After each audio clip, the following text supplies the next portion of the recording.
Watch this demonstration of how animal communication is used to help homeless kitty cats get off the street, like Mr. Kitty, and an impromptu interview with the Queen. Come on, all you doggies, won't you walk with me?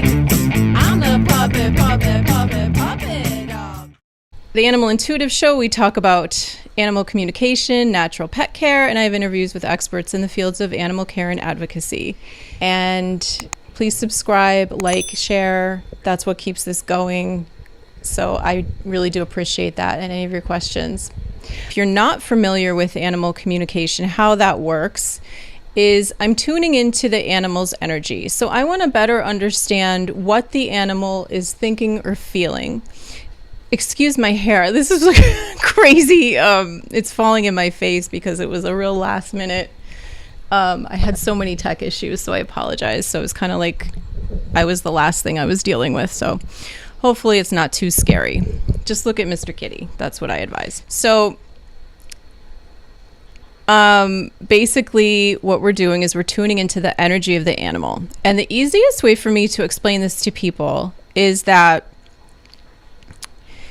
everything is made up of energy.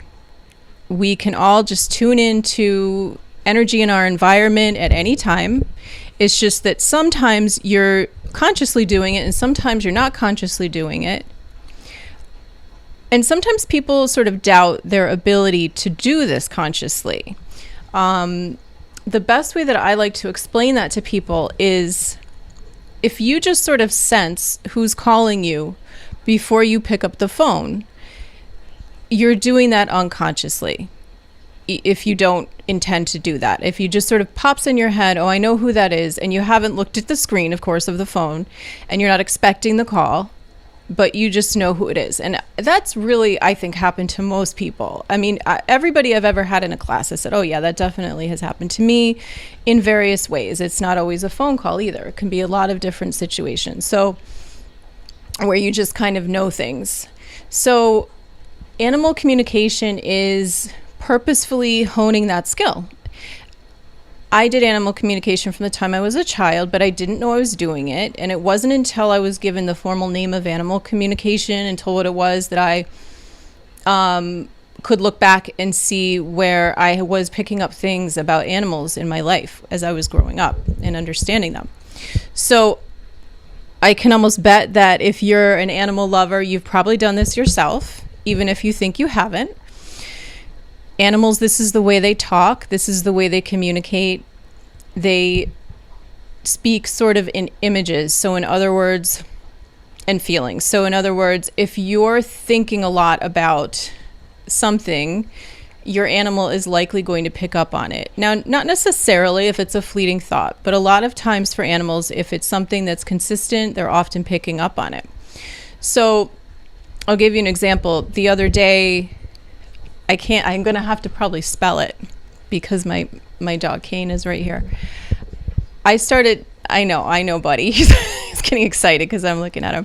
The other day, I was thinking about giving him a BONE, and he came running in the room.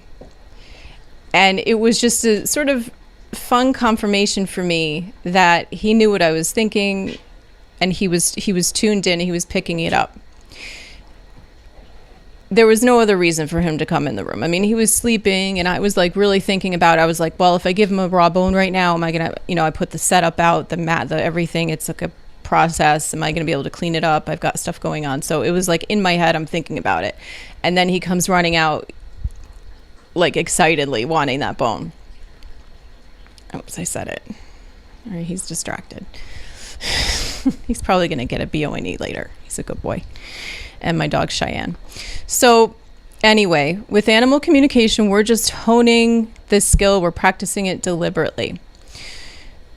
So Mr. Kitty, I was visiting my mother, and there's this adorable cat who's kind of scruffy and dirty, and she's been helping him for a while now.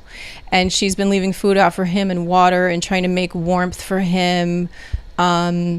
In a cold environment, but she can't bring him in because she's got other cats, and he's kind of starting issues with one of her other cats, a male cat. So he's a little bit of a toughie. He's let my mother get close to him, but he will attack if if he gets too close. He gets like nervous, and he will sometimes he'll scratch a little bit.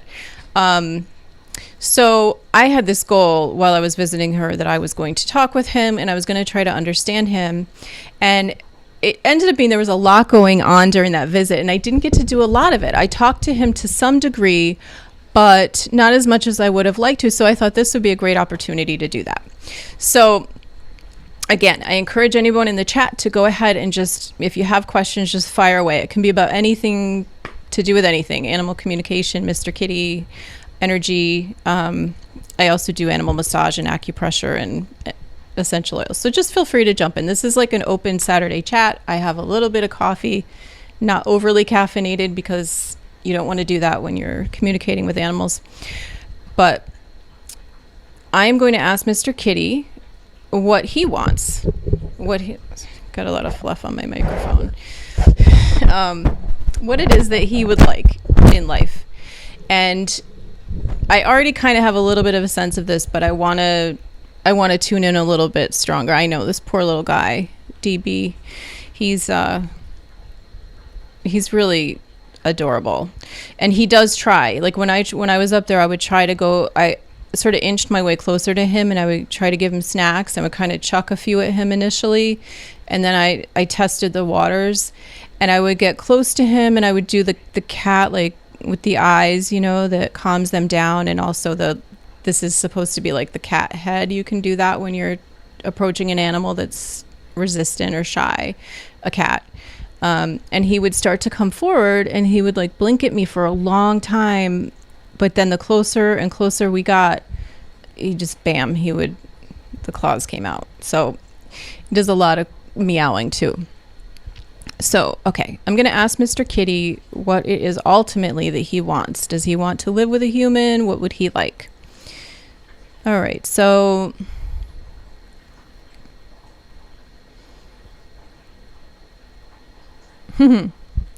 so I have actually talked to Mr. Kitty about kind of the hopes that maybe one day, if we could get him in the right state of mind and he wanted it and it was okay with my animals, that we possibly could take him in, my husband and I.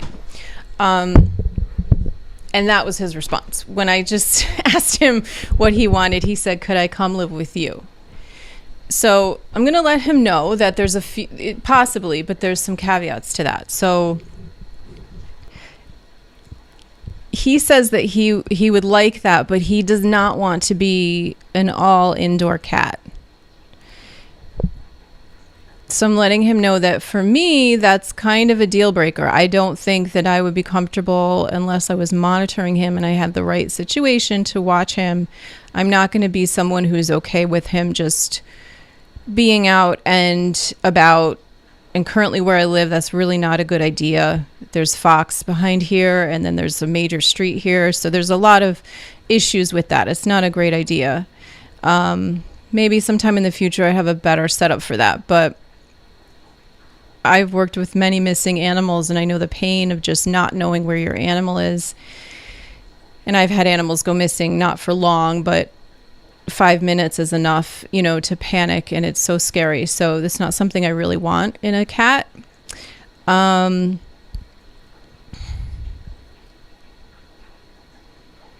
He says that he's just so used to having that freedom that it would be hard for him. However, he likes the idea of being petted, being cuddled. He really wants that.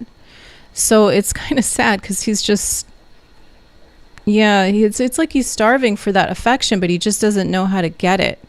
He doesn't know how to do that safely. He feels like he can't trust humans. So I'm going to talk to him about what it's like for him, why he's having such a hard time trusting humans, like what went on in his background. I'm sorry for all the shifting. I have this chair that's like swirling around, so it's kind of, I'm going to move him over here now. And I feel like I need to adjust my camera too, because I'm like right up. Oop. All right, so that didn't work. Okay, it's a good thing I don't do tech stuff for my YouTube show. Okay, that's not my purpose. So, Mr. Kitty, what happened? How did he get in this situation? I feel like he's fairly young, actually, like 2 to 3 years old. He's not terribly old.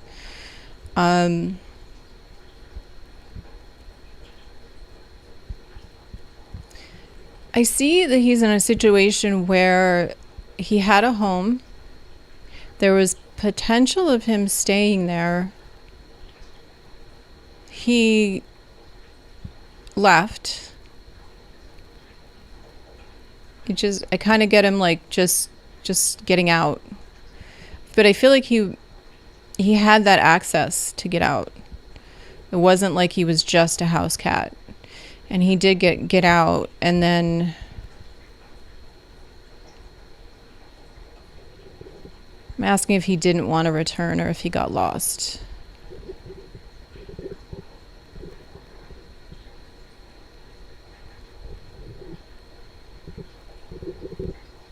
Okay, he said he did his best. He's young and he's sniffing around and he gets distracted. He's not sure where he is. He said, I did my best to get back, but I couldn't figure it out. I got really distracted. I wanted to go home.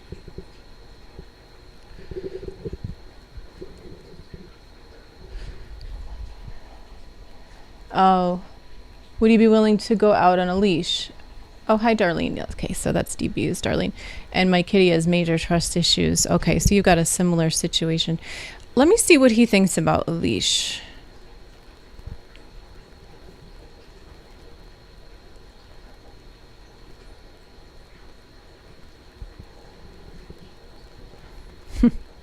Confining, like that's the feeling I get. Confining.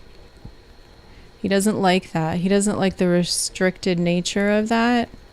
He doesn't think.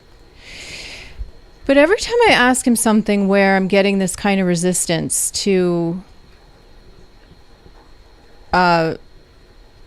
like being in a home, having his outdoor time restricted, the leash question, there's this like underlying,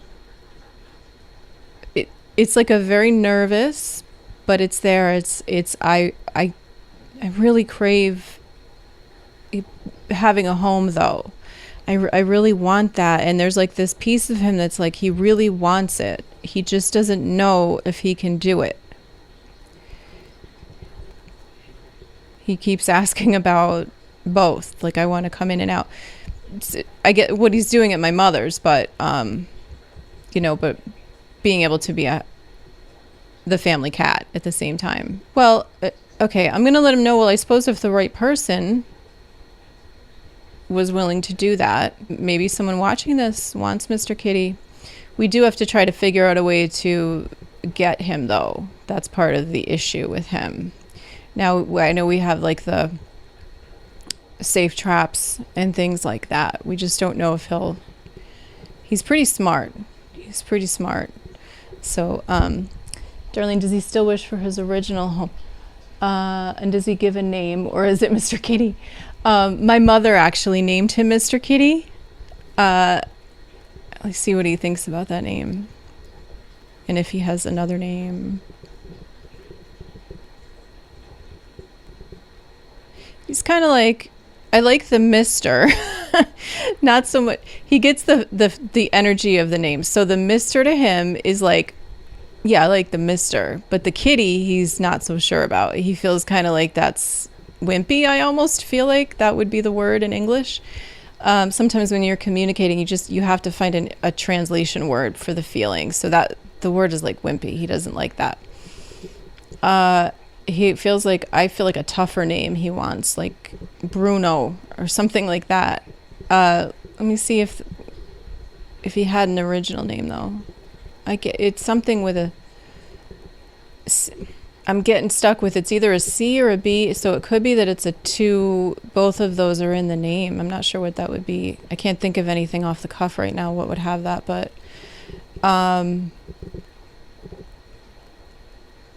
it might have been something just like Cute Boy, something like that, where they didn't officially name him, because I feel like there was at least another cat. He says that his time with his family was like a sibling. He remembers there was a mother, and a sibling he remembers. So I feel like he and his sibling, which feels like a brother to me, lived with these people.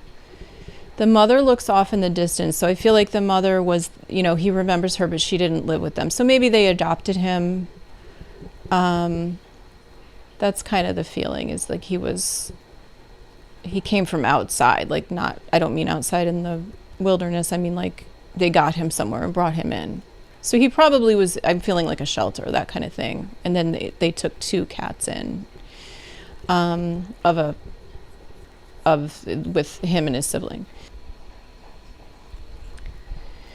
His original home, he says it's kind of a distant memory.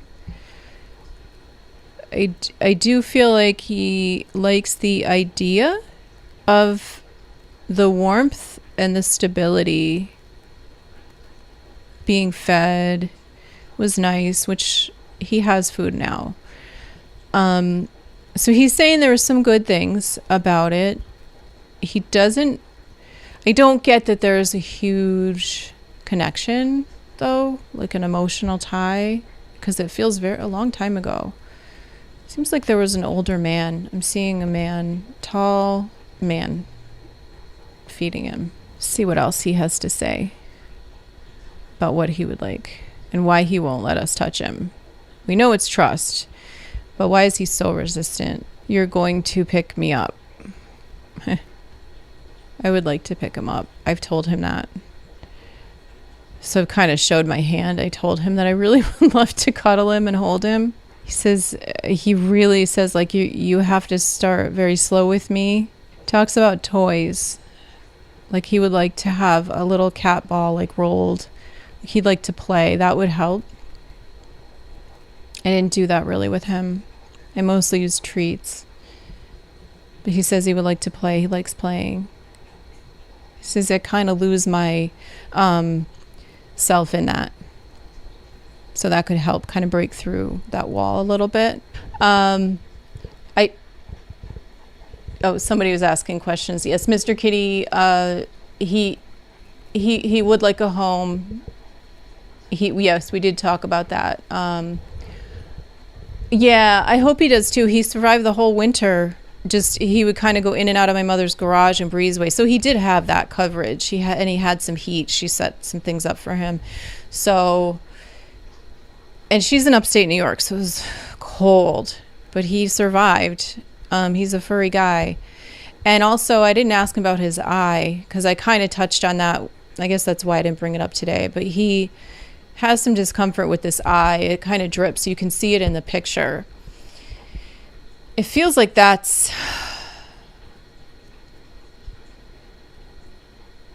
got something going on. I feel like he really needs to have that checked out with a vet. There could be a viral thing.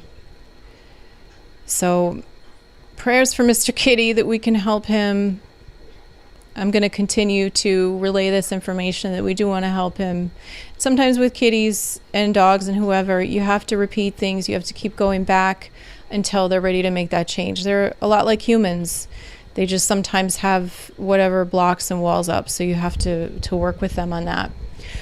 All right. Well, I'm going to continue to work with Mr. Kitty. If you have an interest in Mr. Kitty and, want to work with him, he, has some things. He does need some vet care, and he may be resistant to just being an indoor cat, but sometimes that can be changed. So let me know. I can always look into that for you. Yeah, he definitely would like that feeling of like being petted and having his chin scratched. The poor guy.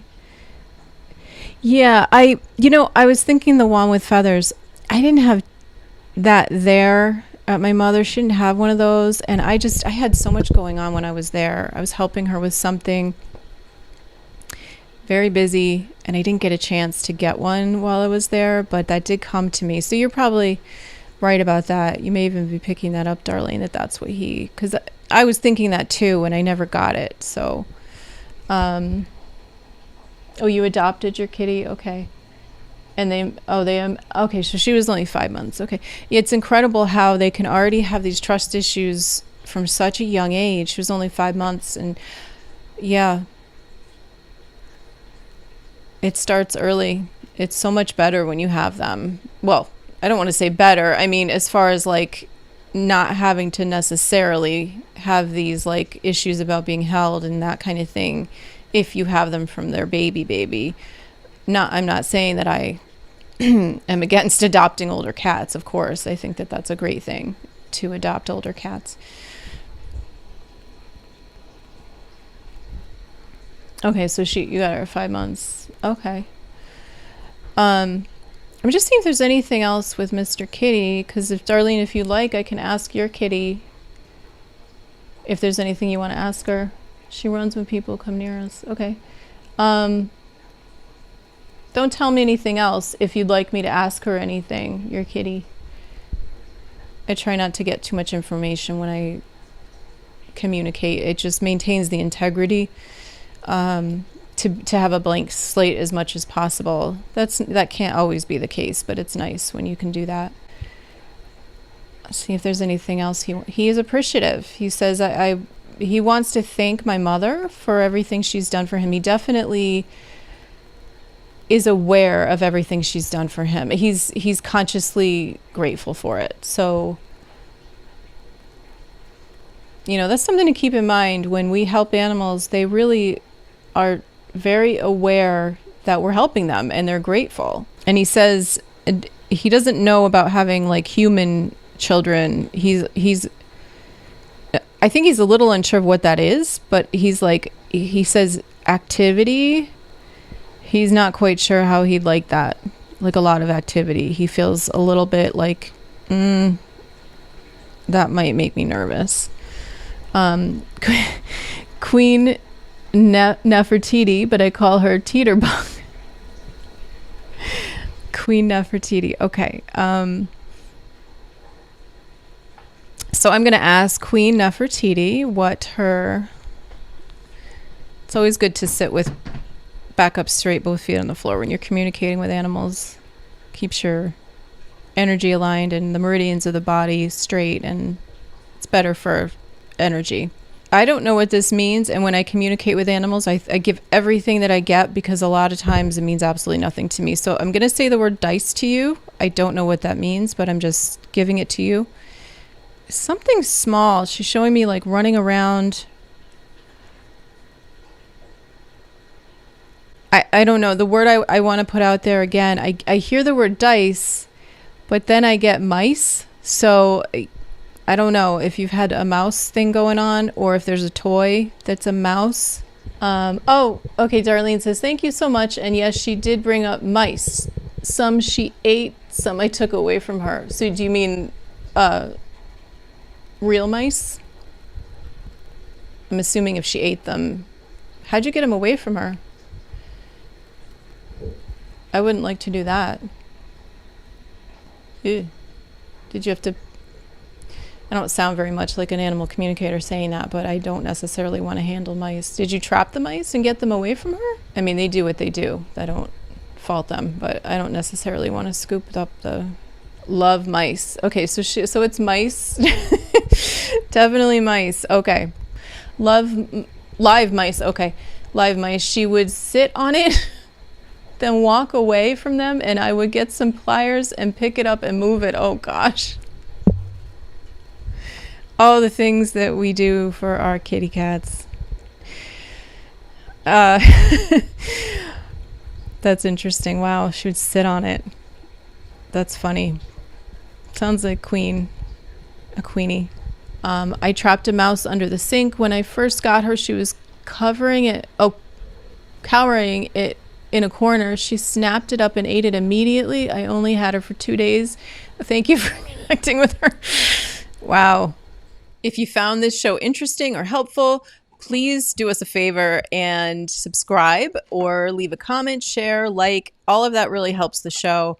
And if you want to reach out to me, my name is Angelo Webb, and you can reach me at Ann with an E at intuitivetouchanimalcare.com, or just go to my website at intuitivetouchanimalcare.com. There you will find a free MP3 for learning how to do animal communication. And also there's an essential oils handbook for pets. Thank you so much for watching, and God bless. Rub my belly. Rub my belly.